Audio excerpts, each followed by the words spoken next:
जराजन्महीनं परानन्दपीनं समाधानलीनं सदैवानवीनं जगज्जन्महेतुं सुरानेककेतुं त्रिलोकैकसेतुं भजेऽहं भजेऽहम्।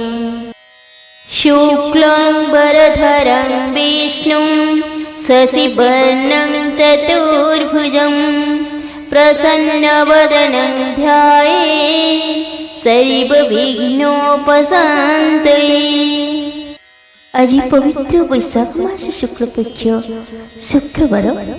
आज श्री विष्णु स्तोत्र मंत्र जप कले श्रवण कले अत्यंत शुभ होता है। जीवन में सबु बाधा विघ्न दूर होता है। जो मैंने नियमित रूप से यह मंत्र को जप करते अपार सौभाग्य एवं समृद्धि प्राप्ति होता है। जीवन में लक्ष्य प्राप्ति करिवारे सहायता करता है। यही मंत्र जप कले भगवान विष्णुंकर कृपा प्राप्ति होता है एवं जीवन में सुख शांति समृद्धि एवं मोक्ष प्राप्ति होता है। ओम नमो भगवते लक्ष्मीनारायणाय नमः। ओम नमो भगवते लक्ष्मीनारायणाय नमः। ओम नमो भगवते लक्ष्मीनारायणाय नमः। ओम नमो भगवते लक्ष्मीनारायणाय नमः। ओम नमो भगवते लक्ष्मीनारायणाय नमः। ओम नमो भगवते लक्ष्मीनारायणाय नमः। ओम नमो भगवते लक्ष्मीनारायणाय नमः। ओम नमो भगवते लक्ष्मीनारायणाय नमः। ओम नमो भगवते लक्ष्मीनारायणाय नमः। ओम नमो भगवते लक्ष्मीनारायणाय नमः। ओम नमो भगवते लक्ष्मीनारायणाय नमः। ओम नमो भगवते लक्ष्मीनारायणाय नमः। ओम नमो भगवते लक्ष्मीनारायणाय नमः। ओम नमो भगवते लक्ष्मीनारायणाय नमः। ओम नमो भगवते लक्ष्मीनारायणाय नमः। ओम नमो भगवते लक्ष्मीनारायणाय नमः। ओम नमो भगवते लक्ष्मीनारायणाय नमः। ओम नमो भगवते लक्ष्मीनारायणाय नमः। ओम नमो भगवते लक्ष्मीनारायणाय नमः। ओम